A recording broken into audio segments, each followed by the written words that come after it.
right now, the most controversial, of course, is the appointment of Chief PNP, who is, of course, Nicolas Torre III. Alam ko marami pong nagre-react. Well, what makes his appointment controversial is that there's a lot of cat here. What makes his appointment controversial is that he is a two-star general. The position of Chief PNP is a four-star rank. The most senior official in the PNP after the chief is General Nartates, who is a three-star general, but he was not appointed. Instead, the position has gone to Nicolas Torre III. Very controversial given his role in the arrest, detention, and illegal deportation of former President Duterte. Very even more controversial is under questioning in the Senate, he revealed, how do you call this?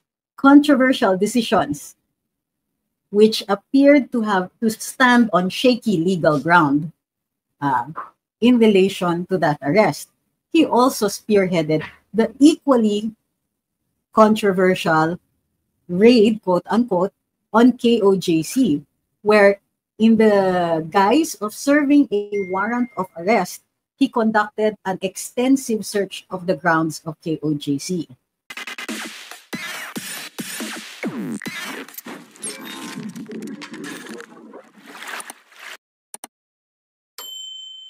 Very recently, ang appointments ng ating Pangulo tungo doon sa cabinet revamp ay tatlo. Si Tess Lazaro sa DFA dahil inangat si Secretary Manalo, nag-retire po ang special ambassador to the UN, who is the father of Anton Lagdameo, nag-retire na po. So inakyat si Secretary Manalo dun sa UN position, tapos si Secretary Tess Lazaro naman ang ginawang kalihim ng Department of Foreign Affairs. Si Yusek Lazaro is a career diplomat. So hindi po, kumbaga, hindi naman nakakabahala ang kanyang appointment. Since career siya, I understand, executive din siya. She was the undersecretary for, ano ba siya?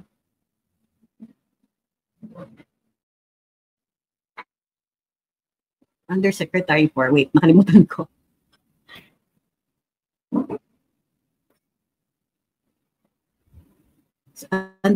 Undersecretary for something.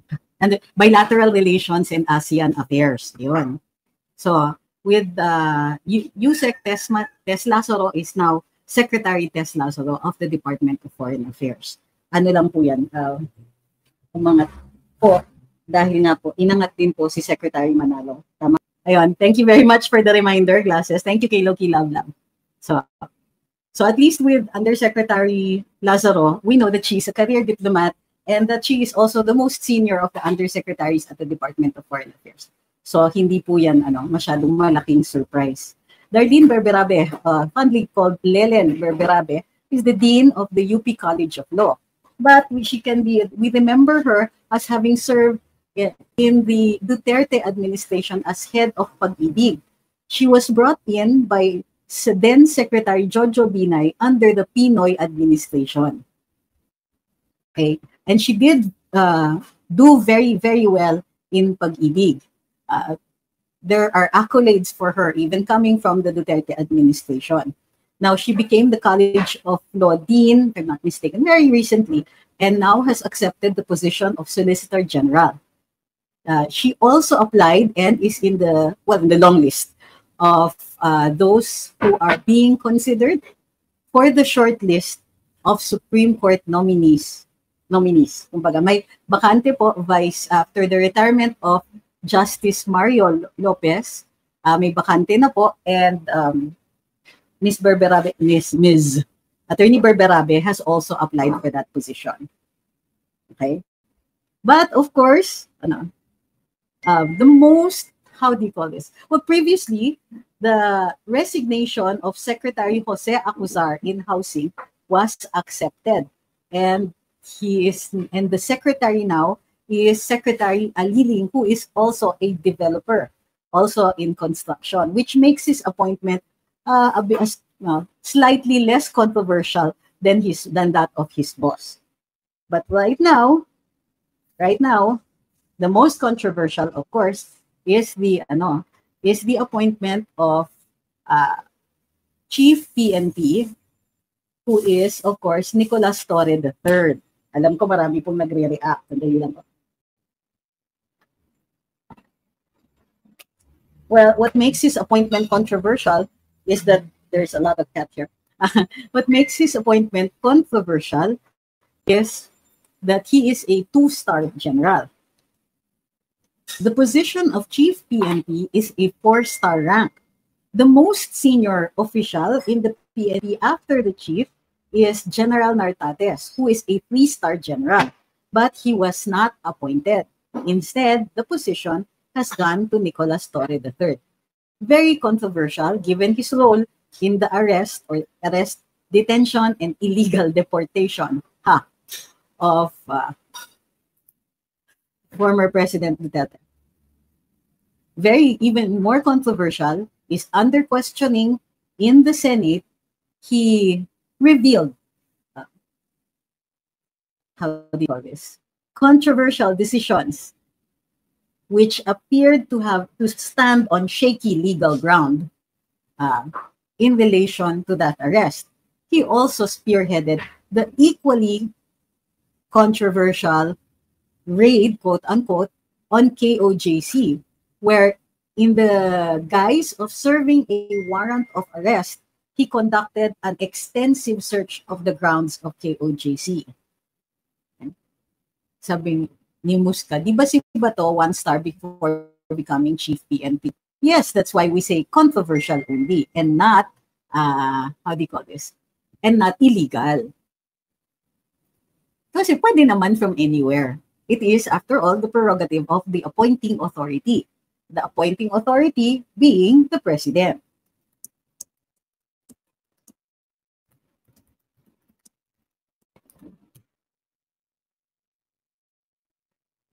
Let me see.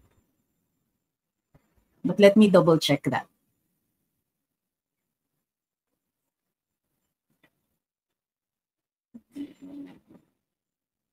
It's not in his page. So, but we have to verify kung 1-star ba siya o 2-star. But like I said, it's not illegal. It is only controversial. Bakit controversial? When, in addition to his star rank, his 2-star rank, General Torre has conducted activities that are being questioned for their legality. Right? For example, the raid on KOJC, which I understand will find its way into a Supreme Court decision soon. In addition to which, of course, the arrest, which may be illegal, and detention also, which may be illegal, and the taking, which also may be illegal, and what appears to be akin to a deportation of former President Duterte, akin to a deportation because he's a Filipino citizen, he cannot be deported from the Philippines. But that is how it appears, di ba? Para siyang traffic. It's like the trafficking of persons, taking a person illegally from his home country to another country. So it's akin to that. So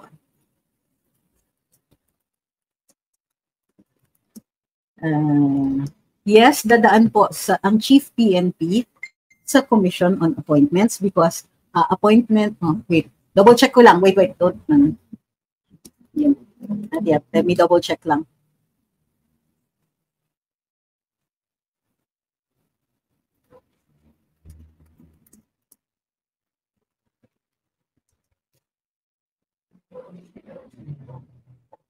Yes, he is subject to confirmation by the Commission on Appointments. Sabi ni Ma'am Marites, yung ginagawa po ba nila ngayon na pag-detain kay Teves sa immigrations ng Timor-Leste ay isang diversion tactic na naman? I think it would be easy to say diversionary tactic if it was the Philippine government that was doing it. But since this is the Timorese government, I don't think I can actually say that without further evidence. Hindi naman mutually exclusive yan. Sabi ni, I don't know the name, di ba nag-apply si Berberabe ng Associate Justice, pero bakit siya in-appoint as Solgen? Because the Solgen can also apply as Supreme Court Justice. It doesn't mean, it's not mutually exclusive, and her appointment as Solgen does not automatically negate her application as Supreme Court Justice. Sabi ni, don't know the name, Torre is a dangerous general kasi parang kaya niya gawin lahat ng utos without question. Yung style ni General Torre is to commit controversial acts in the course of allegedly carrying out orders. Let's say an order from the court and so on, pero with a twist, in the hopes that even if it is illegal, it can only be considered so after the court has declared it. In other words, sige, kung sa tingin mo, mali yung ginagawa ko, di i-demanda mo ko. But he will not stop. So he has done it twice sa KOJC and doon sa kay Vigo Duterte.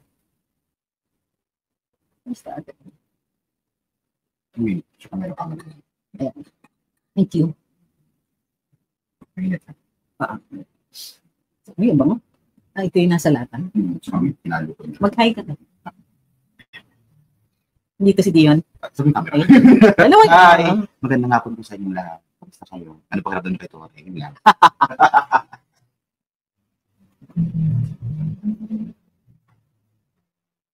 Sabi ni JP, why does it feel that this is his reward in his participation in the illegal arrest and exile of FPRD to The Hague and the KOJC incident? Well, nobody can question your feelings on it. Sabi ni Ray, sana kasama si Marcoleta at Cayetano sa Commission on Appointments. Well, remember that Marcoleta is going to be in the 20th Congress. So kung dadaan sa Commission on Appointments at papasa, it will be in the 19th Congress. So, tignan pa natin. Sabi ni Kaupe, kakademoralize na lalo if I am an MIU. Sabi ni Ma'am Melody, laking sampal sa PNP personnel na nagtatrabaho ng maayos. Sabi ni Marksman, it just shows na pakana talaga ni BBM ang lahat ng nangyari sa KOJC at KPRD. Okay, let's talk about that.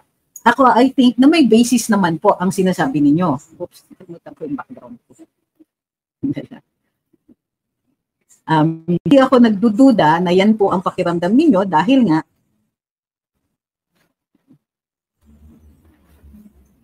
dun sa mga controversial niyang mga actions. Parang sinasabi ni Presidente Marcos na hindi siya sang-ayon, halimbawa, doon sa, na hindi niya kinikilala ang jurisdiction ng ICC. And yet, General Torre sent Duterte to the ICC. So ano yun? In fact, the president's reliance on the convention covering Interpol is clearly palusot. Napakahina, lalong-lalo na it wasn't even a red notice.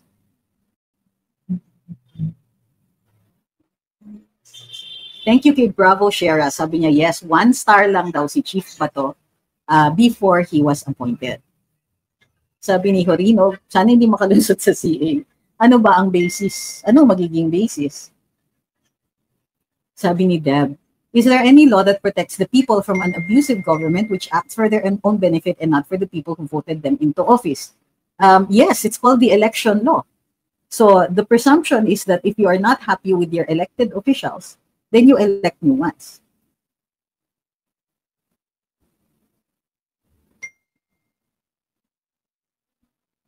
Di ba may kaso yan si General Torre sa ombudsman? So ano ba ang mandato ng ombudsman? Kapag ito ay krimen na aakyat sa Sandigan Bayan, probable cause hearing po yan. Kapag naman administrative, sila po ang mag-decide. But having a case is not the same as having been convicted by final judgment. Yung makakaapekto po sa inyong posisyon kung kayo po ay nakatulan na.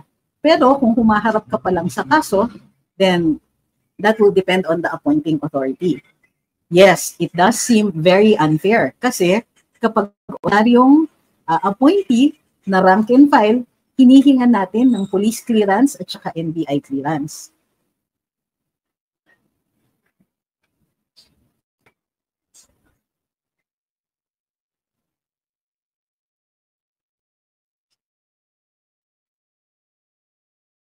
Sabi ni Cerisier, ay,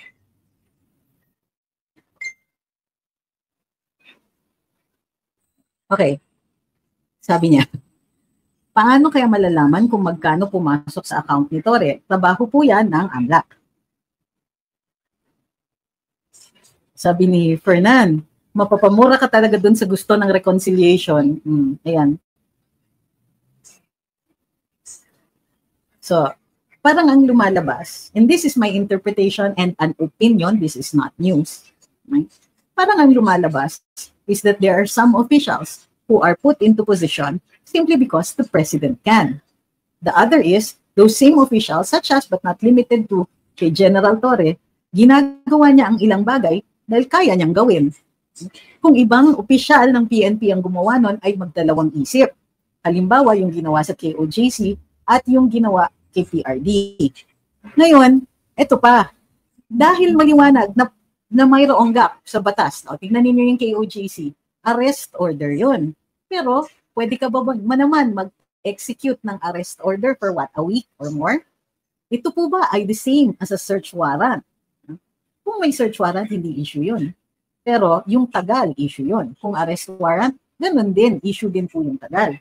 So now the question is, and then, in the case of General Torre, sinasabi na, inassert na ng lawyers, but in the absence of a court order, at yun ang ginamit ni General Torre, pwede kumuha kayong court order, but in the meantime, he rendered the order moot by taking Duterte and sending him to The Hague.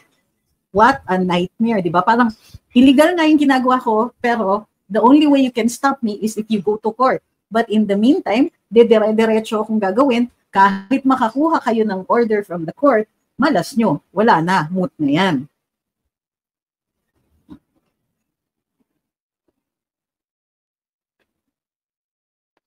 So, that's why it is very, very controversial.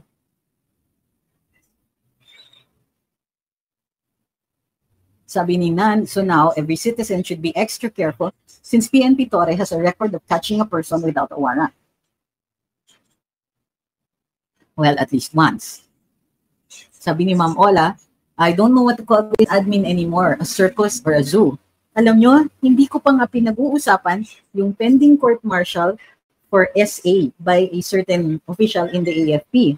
Ang gulo-gulo ng gobyernong ito. Di ba, nakakabaliw? Diyan.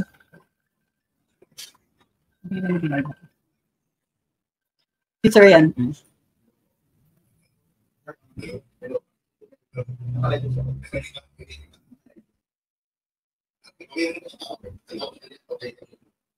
Sabi ni Opirian, ano ba yung president natin? Yung ayaw ng tao, yun ang ginagawa niya. Tawag siya, Lex. Tingin ko, a red for a narcissist or gumaganti siya sa nangyari sa kanila. Well, for me, the reasons are no longer relevant. Ginagawa niya. And it appears that despite what he said, ang sabi niya kaya nag-cabinet revamp kasi tama naman daw ang taong bayan nag-e-expect ng serbisyo. So dun sa mga hindi nag-render ng serbisyo, hindi na sila magtagal dun sa gabinete. However, medyo napapabulaanan yung kanyang mga aksyon dahil, number one, si Maynard Guevara, hindi naman papatay-patay o walang ginagawa yon. Ang problema ni Solgen Guevara ay pinanindigan niya yung stand ng Philippine government tungkol dun sa lack of jurisdiction ng ICC. At ang nagmumuka sa mga tao na paghihiganti itong cabinet revamp. Hindi ito tungkol sa kagustuhan ng taong bayan, kundi mga hit back, kumbaga. Parang rest back ng presidente sa mga taong ayaw niya. Yung pagtanggal, halimbawa, kay Secretary Acuzar, well, hindi niya natupad yung 1 million house units per year. And so, sa larangan ng housing, fail talaga ang Marcos administration. Ngunit, ang nilalagay niya ay isa pang developer na kahalintulad rin ni Secretary Acuzar. Parang sa tingin kaya ng presidente, magagawa ni Sec Aliling yung hindi nagawa ni Secretary Acuzar. Pero dito naman, si General Nartates na number 2 sa seniority sa PNP ay huling batch ng PMAers that will be in the PNP. Kasi after 92, hindi po ako nagkakamali, may PNP Academy na. At doon na po nanggagaling ang mga opisyal ng PNP. Si General Nartates was expected to be appointed, but as we can see, the President exercised his discretion at namili ng isang two-star general with a very controversial record for carrying out the President's orders.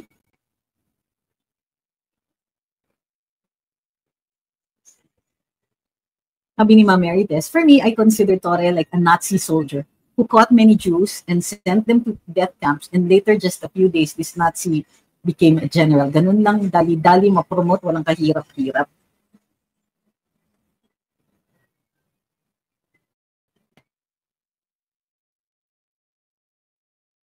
Sabi ni Naignis, bakit ang Timor-Leste ang bilis magdesisyon ng Korte Suprema nila? Tingnan niyo po yung kasi kaso ni Pong Teves. I don't think that's a fair comparison. Sigurado yan, magkaiba ang caseload nila. It's not easy to be a Supreme Court Justice. Ang bigat, ang laki ng caseload. Sabi ni Miss Amy Kabakungan. Oops, bakit ayaw mag-shoot? Okay, so we're back. Pasensya na po. Nawala nga kami. So, ayan. I don't know what happened. It apparently had nothing to do with the internet. It seems that it was a StreamYard problem.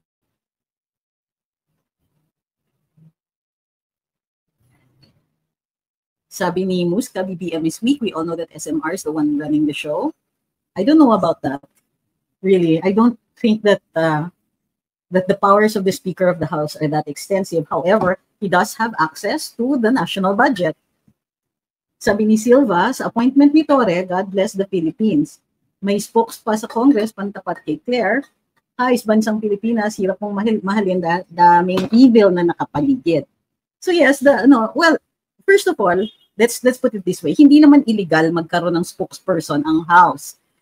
I think that it's actually indicative na hindi kaya ng mga kongresista na sumagot in the same way that a spokesperson appointed for that purpose would be able to answer. So yun po yun. Ibig sabihin, yung tayo na sumasagot sa mga kongresista by writing on social media, by doing live and so on, tayo po ay kumbaga hindi nila kinakaya ang mga sumasagot sa kanila sa social media or even sa regular media. So that's why mayroon pong spokesperson na ang House. This is a form of damage control. Indicative po yan. Look at it as a symptom. Ibig sabihin, aminado ang House, hindi nila kinakaya or they're trying something new because obviously, the congressmen ended up looking like villains.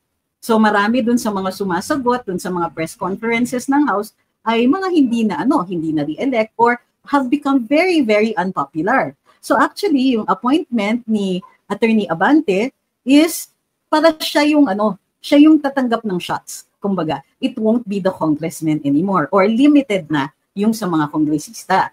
Huwag po kayong ma-upset because what it means is that hindi nila kinakaya yung public criticism and they are reacting doon sa mga pangyayari sa last elections. Alam nila, and it is an indirect acknowledgement na mayroon sila talagang malaking pagkatalo sa nakaraang eleksyon. So, take the compliment. Give yourself a pat on the back. Because, di ba, don't get upset that Attorney Abante has been appointed. We've seen her speak, yes. Pero remember, yung pagsasalita niya doon sa kampanya ng tatay niya, she was on election mode. Abangan natin kung kamusta naman pag nag-press briefing siya dyan sa Kongreso.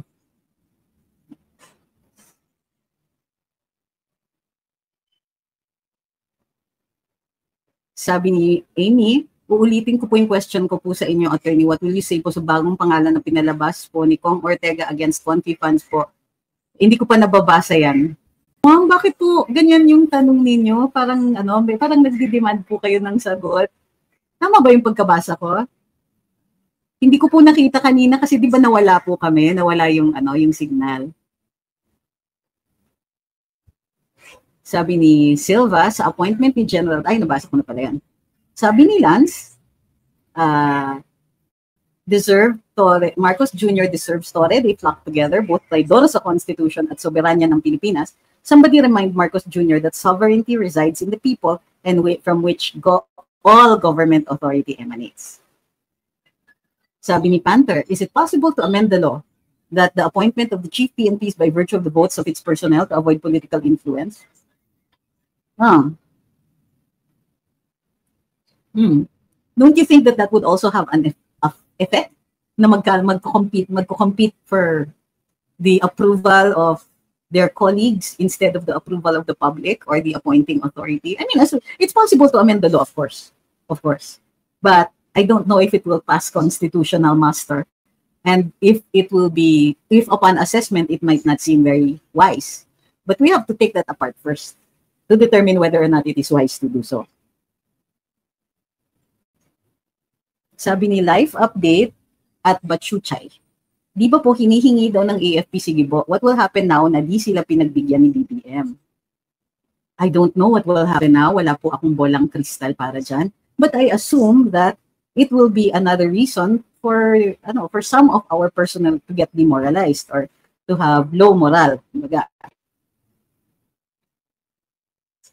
Luniville says, a man who violated the arrest of FPRD, who violated the constitutional rights of the individual, a man who brings chaos and destruction of the KOJC compound, a man who brings anguish and distress for injustice, I suppose unjust action, and lastly, a man who has an pending case in court. That's our incoming chief PNP. Wait ha, pag may pending case, it doesn't mean automatically hindi ka pwedeng ma-appoint. Kasi, hindi ba sinasabi natin, may karapatan tayo to due process. No person may be deprived of life, liberty, or property without due process of law. So, kailangan mahatulan muna sila para ma-disqualify. That's why may mga kandidato tayo na tumatakbo kahit may kaso sila. Kasi posibleng mangyari na kinakasuhan yung mga kandidato para hindi sila makatakbo. Hindi naman, sabi ni June, kaya may spokesperson para whatever statement ilalabas nila magiging anonymous. Hindi nga po, it just means that the spokesperson will be responsible. Hindi po yung individual congressman. Dati kasi, yung individual congressman, dahil sila po ay nagsasalita sa mga press briefing, sila yung natatamaan.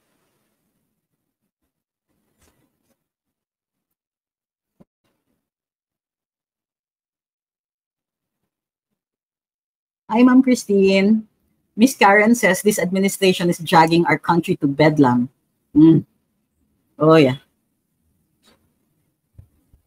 Jerry says, I hope they work for the people when appointed and not work for only one man or woman. Well, that's the hope of everybody. But you know, sir, that hope is not a strategy. Sabi ni Haya, ngayon nakikita natin ang mga pinaggagawa ng BBM admin, lalong nakakambi si PRD. Bakit nung panahon ni PRD super nakaka-proud maging Pinoy dito sa abroad? My main beef, aside from the fact that General Torre is so controversial, na yun nga, nakikita natin ang pinaka-paraan niya, di ba, in executing questionable orders, ay gagawin niya, regardless of whether or not it appears legal. Sabihin niya, kung may problema kayo with the legality of what I'm doing, hindi kasuhan niyo ako sa court. And in the meantime, chaos, di ba? And in the meantime, what he did to PRD is not very easily undone. So yun yung problema. Sinugod pa rin niya, he continued with his action, daring the people to file a case against him, pero tinuloy pa rin. And now this matter cannot easily be undone. So if he does that, if he replicates this kind of mindset, this kind of action against other citizens, yung mga tipong, kung questionable yung legality nitong ginagawa ko, di ba, bulin nyo, kasuhan niya na lang ako. And now that he is chief PNP, so won't be that easy, nakasuhan siya, di ba?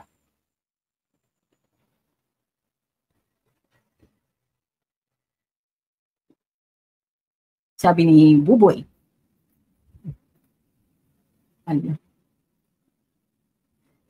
Sa MUP, sa military and other uniformed personnel, kasi it's always the personal choice of the chief commander-in-chief, kahit junior officer pa siya. Yan ang masakit na katotohanan. Yes, but he should also not have any disqualifications.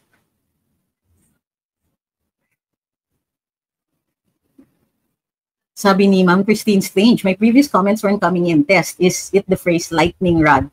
HOR Spokes is a lightning rod. Exactly, that's what she is. She will take the hits. Kumbaga, what she is a moving target. So instead of the congressman, siya yung matatamaan. I don't envy her. But then you should also realize that the House has had to act. kinailangan na nila ng spokes kasi ang natatamaan yung mga kongresista who still have to run for elections or are elected officials, and therefore malaking bagay yung public approval sa kanila, whereas the spokesperson here is an appointed official and serves at the pleasure of the House, if not the House Speaker. And, di ba? It doesn't matter kung tamaan siya ng tamaan.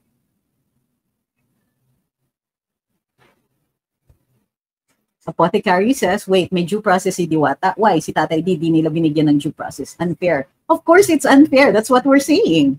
It is unfair. That it's unfair because everybody is entitled to due process. And because even if he did not give due process to somebody else, it does not deprive him of due process. Hindi po tayo, there is no such thing as an automatic penalty. If you commit a crime or commit a wrong, then the court will decide that, not other people. His position does not depend on his popularity with the people, unfortunately. Pero nararamdaman ko po, naiintindihan ko po yung iniisip at sinasabi niyo. But that's how the law works, because it will not be fair if unilaterally we deprive him of due process the way he did. So you cannot correct a wrong with another wrong. The sad part is that it is not that easy to undo what he did to PRD. Sabi ni Ma'am Susan, di kaya attack dog ni Tambi si Attorney Abante? Well, we will have to see, di ba? Bigyan muna natin siya ng chance, pakinggan natin siya. Hindi naman po fair na mag-judge tayo. Pero, well, meron namang basis yung sinasabi ninyo kasi nakita naman natin siya sa kampanya. But her performance, whether or not she gets to stay, whether or not she's an attack dog, yun po ang gusto kasi ng appointing authority niya. Yun po ang gusto ni na speaker.